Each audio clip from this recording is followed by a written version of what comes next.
शेख हसीना आज से 20 दिन पहले तक बांग्लादेश की वजीर आजम थी, लेकिन आज पूरी दुनिया भर में शरण मांग रही हैं। उनके अपने ही मुल्क की आवाम उनकी जान की दुश्मन बन गई है। लेकिन सवाल है कि जिस शेख हसीना ने 15 सालों तक बांग्लादेश में राज किया, क्या उनको इस बात का अंदाजा नहीं था कि उनके साथ ऐसा होने वाला है? बांग्लादेश में मौजूद जी मीडिया की टीम ने उसकी पूरी तहकीकात की तो सामने आया कि शेख हसीना को इस बात का अंदाजा तो था, लेकिन इसको रोकने के लिए उन्होंने जो प्लान बनाया था वो फेल हो गया। नमस्कार, मैं हूं प्रत्युष खरे और आप देख रहे हैं हमारी खास टेली सीरीज कौमी मां डेड प्लान ऑफ हसीना। इस टेली सीरीज के पहले चैप्टर में हम आपको बताएंगे कि आखिर क्या था हसीना का प्लान कौमी मां और कैसे कट्टरपंथियों ने इस प्लान को नाकाम कर दिया। दूसरे चैप्टर में हम आपको दिखाएंगे कि शेख हसीना ने प्लान कौमी मां के तहत कैसे कट्टरपंथियों को साथ लाने का प्लान तैयार किया था और कैसे यह प्लान डेड हो गया। और तीसरे चैप्टर में हम आपको दिखाएंगे कि खुद को हिंदुओं का हिमायती बताने वाली शेख हसीना हिंदुओं की बजाय क्यों कट्टरपंथियों को अपने पाले में लाने की कोशिश कर रही थी, लेकिन कट्टरपंथियों ने इनकी कब्र खोद दी।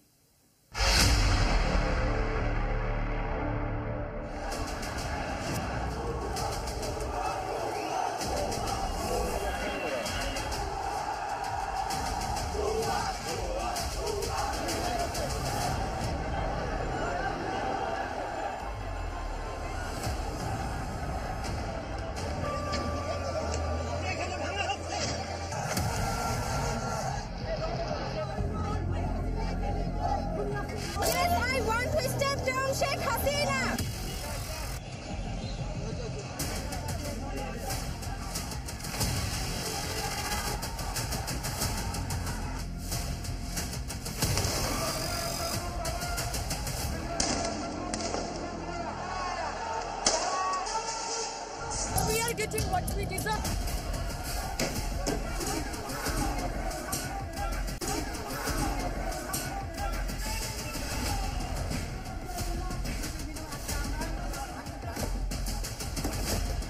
पांच अगस्त 2024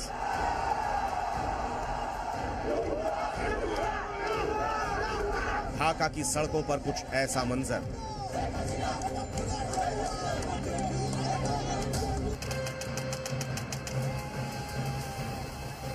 बांग्लादेश की प्रधानमंत्री शेख हसीना का आधिकारिक आवास गण भवन अराजकता का केंद्र बन गया। हजारों लोगों ने बांग्लादेश के सत्ता के केंद्र को कब्जे में ले लिया। जुबान पर जीत के नारे लगाते और विक्ट्री साइन दिखाते लोग जश्न मना रहे थे। ऐसा लग रहा था मानो कोई जंग जीत ली गई।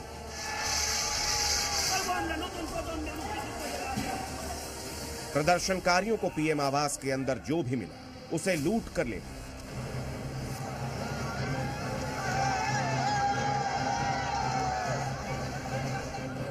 हाँ, अगर कुछ चीज बची थी तो वो थी शेख हसीना की जान। जिस तरह गुस्साई भीड़ देश भर में शेख हसीना और उनके पिता शेख मुजीबुर रहमान की तस्वीरों और उनकी प्रतिमाओं को तोड़ रही थी, उससे साफ अंदाजा लगाया जा सकता है कि अगर हसीना उस वक्त गण भवन में मौजूद होती तो उनका क्या हश्र होता। इस बीच खबर आई कि शेख हसीना ने देश छोड़ दिया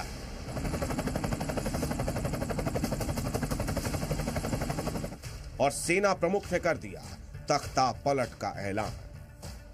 माननीय राष्ट्रपतिर काছে যাব যে এই ইন্টারিম গভর্নমেন্ট ফর্মের ব্যাপারে ওনার সাথে আলাপ আলোচনা করে হত্যা, মারামারি, সংঘর্ষ এগুলো থেকে বিরত হন।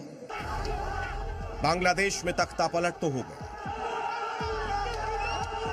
लेकिन इस बीच एक बड़ा सवाल ये उठता है कि आरक्षण के नाम पर जो आंदोलन शुरू हुआ वो तख्ता पलट तक कैसे पहुंचा। इस सवाल का जवाब बांग्लादेश के कट्टरपंथियों की वो जमात जिसने भीड़ के अंदर नफरत का जहर फैलाया। तुम्हारा नमाजे अंशग्रहण करलो ना, तुम्हाके देखार जन्य पर्यन्त आसलो ना। छात्रों के आंदोलन को बांग्लादेश के कट्टरपंथी मौलानाओं ने मानो हाईजैक कर लिया है। शेख हसीना बीते 15 साल से बांग्लादेश में हुकूमत चला रही थी, इसलिए यह कहना गलत होगा कि शेख हसीना को जनता के आक्रोश के बारे में कोई जानकारी नहीं थी, और यह कहना भी गलत होगा कि शेख हसीना कट्टरपंथियों के इस आक्रोश को और कट्टरपंथियों के इस प्लानिंग को वो भांप नहीं पाई थी।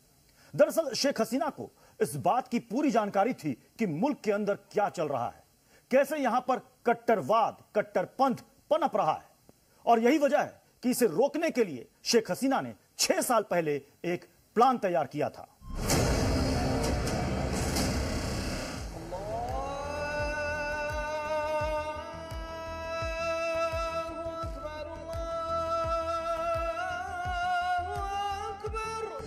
शेख हसीना को यूं तो हिंदुओं का हिमायती माना जाता था, लेकिन बांग्लादेश की राजनीति को समझने वाले कई लोग ये दावा करते हैं कि कहीं ना कहीं हसीना इस नैरेटिव को तोड़ना चाहती है। यही वजह है कि उन्होंने पूरे बांग्लादेश में मॉडल मॉस्क बनाने का मेगा प्लान तैयार किया, और इसके जरिए वो अपने पिता के father of the nation image को भी सरपास करके कौमी मां का तमगा चाहती है। शेख हसीना ने अपने प्लान कौमी मां को फुल फ्लो में एक्टिवेट कर दिया। कल्चरल सेंटर, तो उसने एक मस्जिद और कल्चर, इस्लामिक कल्चरल सेंटर का एक मॉडल बनाया, और उसकी स्ट्रैटेजी ये थी कि काउंटर करे इस्लामिक फंडामेंटलिस्ट को और ऑपोजिशन को, जो उसे कहते थे कि भाई तू इस्लाम के लिए काम नहीं कर रही, तू सेकुलर होती जा रही है। तो उनको काउंटर करने के लिए ऑपोजिशन के जो चार्जेस थे, खासकर इस्लामिक ऑपोजिशन के, शेख हसीना ने यह दिखाना चाहा कि मैं भी इस्लाम को प्रमोट करती हूं। साल 2018 में हसीना सरकार ने देश भर में मॉडल मस्जिद बनाने का प्लान बनाया। अलग अलग शहरों में 564 state of the art model mosque बनाने का ब्लूप्रिंट तैयार कर दिया गया। हसीना सरकार ने इसके लिए 6200 करोड़ रुपए का बजट भी पास कर दिया। एक हसीना थी जिसकी हसरत थी बांग्लादेश में कौमी मां बनने की। इसके लिए उसने बांग्लादेश के 64 जिलों में 550 से ज्यादा मॉडल मस्जिदें बनाई, इसमें लागत थी 6200 करोड़ रुपए। हसीना ने अंतर्राष्ट्रीय स्तर पर ढिंडोरा पीटा कि उसने हिंदुओं के लिए बांग्लादेश में बहुत किया है। शेख हसीना इस बात से अच्छी तरीके से वाकिफ थी कि जमाते इस्लामी बांग्लादेश और इससे जुड़े कट्टरपंथी संगठन सालों से शेख हसीना को सत्ता से उखाड़ फेंकने की तैयारी कर रहे हैं, और इसके लिए बाकायदा मस्जिदों से तकरीरें दी जा रही थी। और यही वजह है कि शेख हसीना ने मॉडल मॉस्क बनाना शुरू कर दिया। शेख हसीना को ऐसा लगता था कि ऐसा करके वो कट्टरपंथियों को अपने पाले में कर लेंगी, और ऐसी मस्जिदों में सरकार के सीधे कंट्रोल से वो जमात को साइडलाइन कर देंगी और खुद कौमी मां बन जाएंगी। लेकिन हसीना का ये प्लान फेल हो गया। तो मॉडल मॉस्क उन्हीं ने बनाई थी, शायद कि उन्हें लगा कि इससे कुछ उनको फायदा होगा, लेकिन हुआ नहीं कोई फायदा।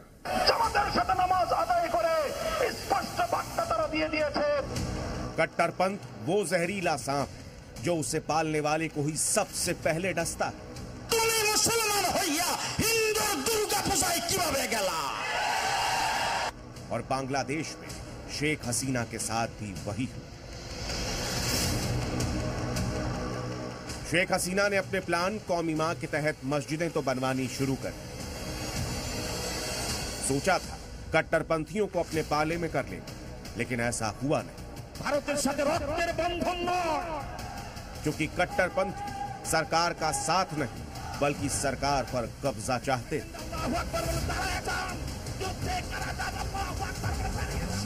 हसीना के कौमी मां प्लान के खिलाफ कट्टरपंथियों ने ऑपरेशन तख्ता पलट शुरू कर दिया, और सालों पहले इसकी बिसात बिछानी शुरू कर दी। शेख हसीना अपने जिस हिंदू हिमायत इमेज को तोड़ना चाहती थी, कट्टरपंथियों ने इसी का इस्तेमाल किया, और कौम के नाम पर हसीना के प्लान कौमी मां को फेल करने की प्लानिंग शुरू कर दी।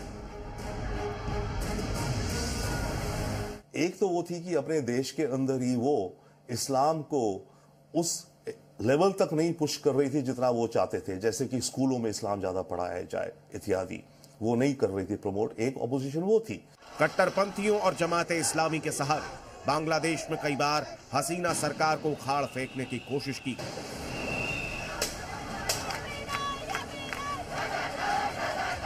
जनवरी 2015 तत्कालीन विपक्षी पार्टी बीएनपी ने हसीना सरकार के खिलाफ बहुत बड़ा विरोध प्रदर्शन किया।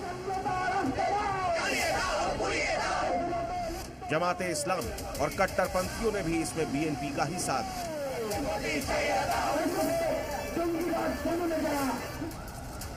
जुलाई 2023 शेख हसीना के इस्तीफे की मांग को लेकर देशव्यापी आंदोलन चलाया गया, लेकिन सेना की मदद से इसे दबा दिया।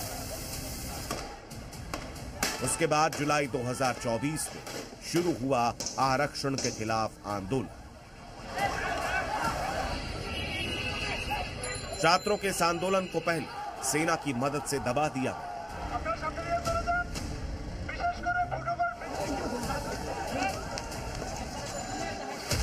लेकिन इसके बाद छात्रों के इस प्रदर्शन को कट्टरपंथियों और जमाते इस्लामी ने हाईजैक कर दिया।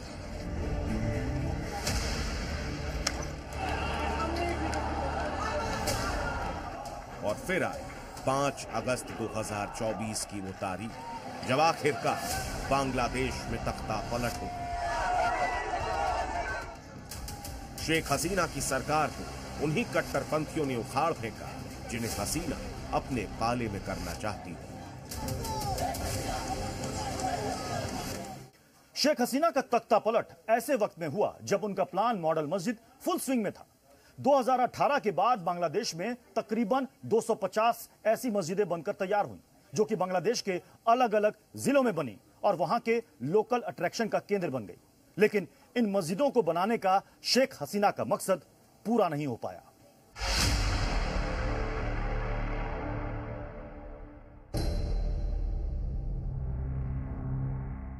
अल्लाहु अकबर, अल्लाहु अकबर, अशहदु अल्ला इलाहा इल्लल्लाह।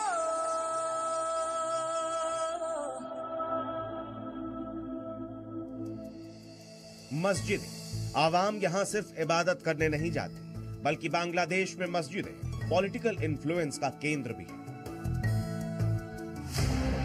बांग्लादेश की राजनीति में ठीक ठाक जगह रखने वाली जमाते इस्लामी ने इन्हीं मस्जिदों के दम पर अपनी पॉपुलैरिटी बढ़ाई। जमात के बढ़ते दबदबे को कम करने और कट्टरपंथियों को साथ लाने के लिए शेख हसीना ने साल 2018 में बनाया मॉडल मस्जिद प्लान,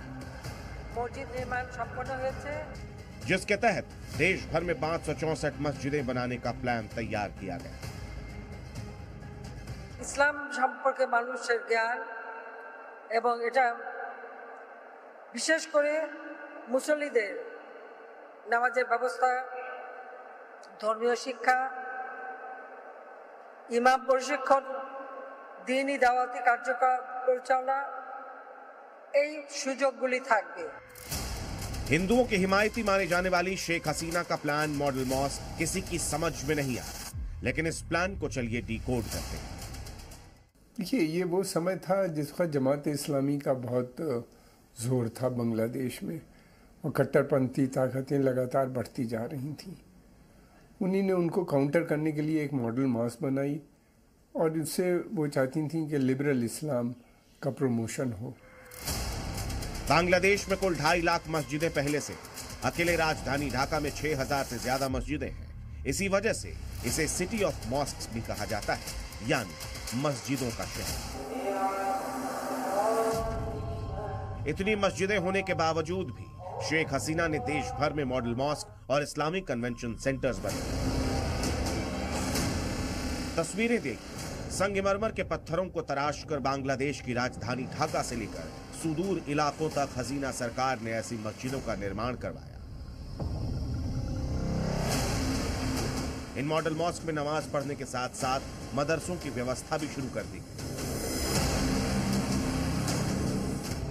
10 जून 2021 को पहले फेज में 50 मस्जिदें बनवाई गई। 16 जनवरी को दूसरे फेज में 50 मस्जिदों का और उद्घाटन किया गया।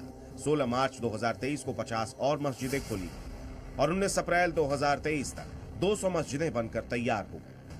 ইতিমধ্যে 250টা মসজিদ নির্মাণ সম্পন্ন হয়েছে। ষষ্ঠ পর্যায়ে আজকে আরো 50টি মসজিদ আমি কিছুক্ষণ পরেই উদ্বোধন করব। शेख हसीना ने कौमी मां बनने का जो सपना देखा था वो बिल्कुल प्लान के अनुसार चल रहा था। मॉडल मॉस्क के जरिए शेख हसीना को बांग्लादेश में ही नहीं बल्कि इस्लामिक मुल्कों में भी ख्याति मिल रही थी। हिंदू हिमायती होने का नैरेटिव भी धीरे धीरे खत्म हो रहा था।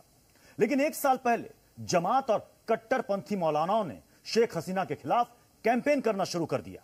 एक स्टेज वो आई कि उनको लगा कि अब बेहतर ये होगा कि इनके साथ कंप्रोमाइज़ कुछ कर लिया जाए। तो कंप्रोमाइज़ करने में इनका और नुकसान हो गया, बजाय ये कि इनको फ़ायदा होता, उसका फ़ायदा जो हुआ वो कट्टरपंथी ताकतों को ही हुआ।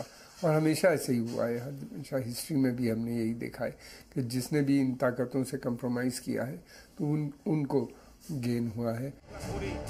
एक तरफ मौलानाओं की एंटी हसीना तकरीरें चालू तो दूसरी तरफ शेख हसीना का मॉडल मॉस्क प्लान। 7 फेज में 350 मॉडल मस्जिदें बनकर तैयार हो गई। 4 फेज का काम बाकी था, लेकिन इस बीच छात्रों का आंदोलन शुरू हुआ और हसीना जिन कट्टरपंथियों को अपने पाले में करना चाहती थी उन्होंने ही उनके तख्त को पलट कर रख दिया। पिता Sheikh Mujibur Rahman father of the nation और बेटी Sheikh Hasina out of the nation, एक अजीब विडंबना है।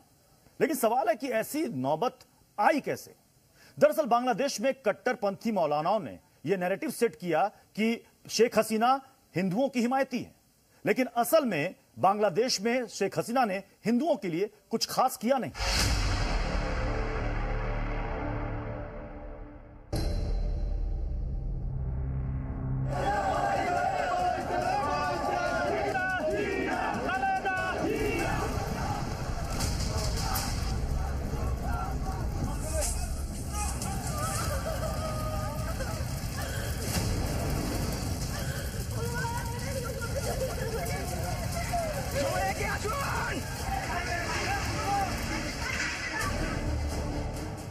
जुलाई 2024 में बांग्लादेश में छात्रों ने आंदोलन की शुरुआत की।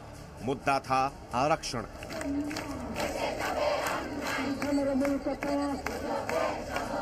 लेकिन देखते ही देखते इस आंदोलन की आग ने पूरे बांग्लादेश को जला कर रख दिया। माना यह जा रहा है कि शेख हसीना के मुल्क छोड़ने के बाद वहां के हिंदुओं का कोई रहनुमा नहीं, लेकिन ढाका में मौजूद जी मीडिया की टीम ने जब इस बाबत वहां के अल्पसंख्यक हिंदुओं से बात की तो सच्चाई कुछ और ही निकली। शेख हसीना को लेकर क्या कहेंगे? क्या उसने हिंदू मंदिर बनवाया है या हिंदुओं के लिए कुछ किया है स्पेशल? हिंदू मंदिर तो बनाया नहीं, हिंदू के लिए भी कुछ भी, कोई भी सरकार भी हिंदू के लिए कुछ भी नहीं करता। डिजिटल मस्जिदें बनाई लेकिन मंदिर नहीं बनाई एक ठो भी। वो एक कोठरी के बीच में घिरी हुई थी और उनको रियल हकीकत भी नहीं पता थी कि क्या है मुल्क के अंदर। वो उनकी बेसिकली वो सेकुलर थी, उनकी पार्टी का एजेंडा भी सेकुलरिज्म पे बेस था और उनके जो ग्रुप था सपोर्ट बेस वही था सेकुलर। तो वो और हिंदुओं की सपोर्ट उन्हें पूरी हासिल थी। तो वो खुद तो, लेकिन ये कि वो जो पुलिस और आर्मी और इन सब में जो जमात और कट्टरपंथी धार्मिक जो संस्थाएं थे उनका इनरोड हो चुका था। शेख हसीना ने कट्टरपंथियों को अपने साथ लाने के लिए, उनको अपने पाले में करने के लिए हिंदुओं को अनदेखा किया। हिंदुओं पर हमले होते रहे, लेकिन शेख हसीना सरकार हाथ पर हाथ धरे बैठी रही। शेख हसीना ने कट्टरपंथियों को साथ लाने के लिए, उन्हें अपने पाले में करने के लिए मानवों हिंदुओं को अनदेखा कर दिया। हिंदुओं पर हमले होते रहे, लेकिन हसीना सरकार आंख मूंदे बैठी रही। हसीना को यूं तो हिंदुओं का हिमायती माना जाता था, लेकिन इसकी सच्चाई क्या है वो आंकड़ों के जरिए देख लीजिए। साल 2011 से 2013 के बीच बांग्लादेश में हजारों हिंदू विस्थापित हो गए। 2013 से अब तक बांग्लादेश में हिंदुओं पर 3679 हमले हुए। अकेले साल 2020 में ही 71 बार हिंदुओं पर हमले हुए। 17 मार्च 2021 के बाद हिंदू बहुल इलाकों पर हमले का सिलसिला शुरू हुआ था, जिसमें 600 हिंदू लड़कियों का यौन शोषण किया गया। 15 लोगों को मौत के घाट उतार दिया गया था। बांग्लादेश में अभी तक हिंदुओं पर हुए हमलों के 20,000 मामले अदालतों में पेंडिंग हैं। ये आंखों में आंसू क्यों आ गए आपकी? भावुक हो गए, दुखी है मन? दुखी तो होगा ही, কারণ সমগ্র ডিভোটি যেহেতু इस परिस्थिति में है, हम सर्वजीव में मंगल चाहते हैं। हसीना की जो हसरत थी कौमी माँ बनने की, वो मस्जिद बनाने के बाद भी अधूरी रह गई। साथ ही साथ हिंदुओं के लिए सिर्फ हसीना ने ढिंढोरा पीटा, हिंदुओं के लिए कुछ खास बांग्लादेश में हसीना ने नहीं किया। कुल मिलाकर ये कहा जा सकता है कि शेख हसीना ने जिन अल्पसंख्यकों को कभी अपना माना ही नहीं, वो आज उनकी वजह से मौत के मुंह में खड़े हैं। और जिन कट्टरपंथियों और जमातियों को वो अपने पाले में करने की कोशिशें करती रही, उन्होंने ही उन्हें अपना मुल्क छोड़ने को मजबूर कर दिया। बांग्लादेश की जमीनी रिपोर्ट बताती है कि हसीना ने हिंदुओं के लिए हित में ज्यादा कुछ नहीं किया। हाँ, उसने कौमी माँ बनने के लिए भरपूर मॉडल मस्जिदें बनाई, कट्टरपंथियों को हाथ में लेने के लिए उसने लाख कोशिश की, लेकिन आखिर में कट्टरपंथी उसके जान के प्यासे बन गए। आज न्यू बांग्लादेश की तस्वीर ये है कि जगह जगह जिसने कौमी माँ बनने की कोशिश की, दीवारों पर लिखा हुआ है स्टेप डाउन हसीना, और हसीना को आखिरकार इन कट्टरपंथियों के चलते देश छोड़कर हिंदुस्तान की शरण लेनी पड़ी। अपनी सत्ता को बचाने के लिए शेख हसीना ने कट्टरपंथियों को अपने पाले में लाने की कोशिश की और अल्पसंख्यक हिंदुओं का साथ छोड़ दिया। लेकिन जब शेख हसीना पर आफत आई तो कोई भी इस्लामिक मुल्क उनकी हिफाजत के लिए सामने नहीं आया। शेख हसीना का अपना मुल्क ही उसके लिए बेगाना बन गया और आखिरकार हिंदुओं को अनदेखा करने वाली शेख हसीना को पनाह मिली तो हिंदुस्तान में।